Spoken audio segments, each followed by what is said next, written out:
नमस्कार दोस्तों, आज मैं आपको पौष कृष्ण पक्ष की सफला एकादशी व्रत की कथा सुनाने जा रही हूँ। प्रेम से बोलिए विष्णु भगवान की जय हो। महाराज युधिष्ठिर ने कहा, हे प्रभु, पौष कृष्ण एकादशी का क्या नाम है और उसके व्रत की क्या विधि है और उस दिन किस देवता की पूजा की जाती है? कृपा कर विस्तार सहित कहिए, मेरी सुनने की इच्छा है। युधिष्ठिर के ऐसे वचन सुन भगवान श्री कृष्ण बोले, हे पांडु नंदन, पौष कृष्ण एकादशी को सफला एकादशी कहते हैं। इसके देवता नारायण हैं। इस एकादशी को इन्हीं की पूजा होती है। नारायण दक्षिणा सहित यज्ञों से उतना संतुष्ट नहीं होते जितना एकादशी व्रत सहित रात्रि जागरण से संतुष्ट होते हैं। जिस प्रकार देवताओं में विष्णु, मनुष्यों में ब्राह्मण, नागों में शेष, पक्षियों में गरुड़ श्रेष्ठ हैं, उसी प्रकार व्रतों में एकादशी व्रत सबसे श्रेष्ठ है। एकादशी का व्रत करने वाला पुरुष धन्य है और मेरा भी पूज्य है। मैं भी उसकी पूजा करता हूँ। सफला नामक इस एकादशी में ऋतु में उत्पन्न होने वाले प्राप्त फलों से भक्ति पूर्वक नारायण की पूजा करनी चाहिए, अथवा नारियल, नींबू, अनार, सुपारी, लवंग आदि अर्पण कर धूप एवं दीप दान करना चाहिए। खडोपचार सहित पूजन कर रात्रि को नित्य एवं कीर्तन कर जागरण करना चाहिए। एकादशी व्रत के समान जो यज्ञ का पुण्य फल है वह और किसी दूसरे व्रत का फल नहीं है।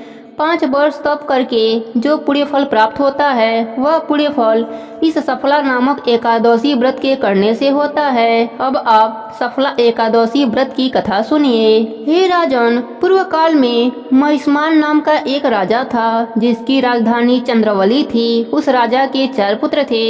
सबसे बड़े पुत्र का नाम लुम्पक था। वह बड़ा दुष्ट, महानीच, पापी, धूर्त, हरि निंदक और बेश्यागामी था। साधु, वैष्णव एवं देवद्रोही था। उसके पिता ने उसे बहुतेरा समझाया मगर उसकी समझ में कुछ नहीं आया। तब विवश हो राजा ने उसे देश निकालने का दंड दे दिया। राजकुमार लुम्पक दंडित हो पास के ही एक वन में जाकर रहने लगा और अपने पिता के ही राज्य में चोरी और डाके डाल डालकर प्रजा को तंग करने लगा। राजा के अनेकों प्रयत्न करने पर भी वह पकड़ा जाकर दंडित नहीं हो सका। उसका उत्पात एवं हत्या कार्य दिन दूना और रात चौगुना बढ़ता गया और वह एक महान पापी हो गया। परंतु संयोगवश उसने अपना स्थान जहाँ बनाया था वह एक पुराने पीपल के नीचे था और वह किसी समय किसी की तपोभूमि रह चुकी थी। एक दिन लुम्पक को अपना शरीर कुछ अस्वस्थ मालूम हुआ, अस्तु उसने उस दिन कुछ भोजन नहीं किया। दूसरे दिन एकादशी थी। लुम्पक को बड़े जोरों का ज्वर हो आया और वह दिन भर अचेत पड़ा रहा। मध्याह्न समय में उसे कुछ भूख सी मालूम हुई और वह धीरे धीरे चलकर वन में ज्यों त्यों कर कुछ फल ले आया और उस पीपल के नीचे बैठ गया। थकावट से उसका शरीर पुनः भारी हो गया और फलों को खाने की इच्छा ही नहीं हुई। तब उसने फलों को उसी पीपल के जड़ में रख कर कहा, लीजिए वासुदेव भगवान, अब यह फल आपको ही अर्पण है। यह कहकर वह उसी जगह पड़ा रहा और रात भर कराहता और छटपटाता रहा। संयोग इसी को कहते हैं कि इच्छा से अथवा अनिच्छा से वह दशमी से नियम पूर्वक रहकर एकादशी को भूखा रहा। मध्याह्न समय ऋतु फलों को श्री वासुदेव को अर्पण कर रात भर जागता रहा। इस महापुण्य से उसके आज तक के समस्त पाप जलकर राख हो गए और उसके हृदय में ज्ञान का प्रकाश उदय हो आया। उसी समय एक सुंदर घोड़ा अनुपम और दिव्य साजों से सजा हुआ उसके सामने आ खड़ा हुआ। राजकुमार लुम्पक घोड़े को देखता ही रह गया कि उसके कानों में साफ सुनाई दिया, हे राजकुमार, कल संध्या समय तुमने एकादशी व्रत करके ऋतु फलों से मेरी जो पूजा की उसके पुण्य फल से तुम्हारे सभी पाप नष्ट हो गए, साथ ही तुम्हारी प्रकृति भी बदल गई।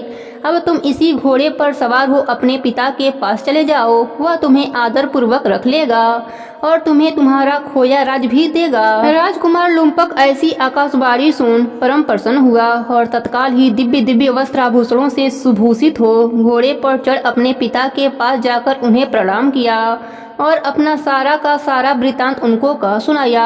राजा अपने पुत्र के ऐसे वचन सुन और उसे परम तेजस्वी जान अत्यंत प्रसन्न हुआ और शीघ्र ही घर बाहर का सारा बंदोबस्त कर राज भी उसके हाथों में सौंप दिया। राजकुमार ने अत्यंत निपुणता के साथ अपना राज्य संभाला। प्रजा संतुष्ट हो गई। राजा हर मास की एकादशियों का व्रत नियम पूर्वक करने लगा और अनेकों पुत्रों का पिता हो अंतकाल में स्वर्गलोक को जाकर आनंद करने लगा। हे राजन, इसी प्रकार जो भी कोई इस सफला नामक एकादशी का व्रत करता है उसके सभी मनोरथ पूर्ण हो जाते हैं। जो भी इस कथा को कहता या सुनता है उसे अश्वमेध यज्ञ करने का फल प्राप्त हो जाता है। प्रेम से बोलिए विष्णु भगवान की जय हो।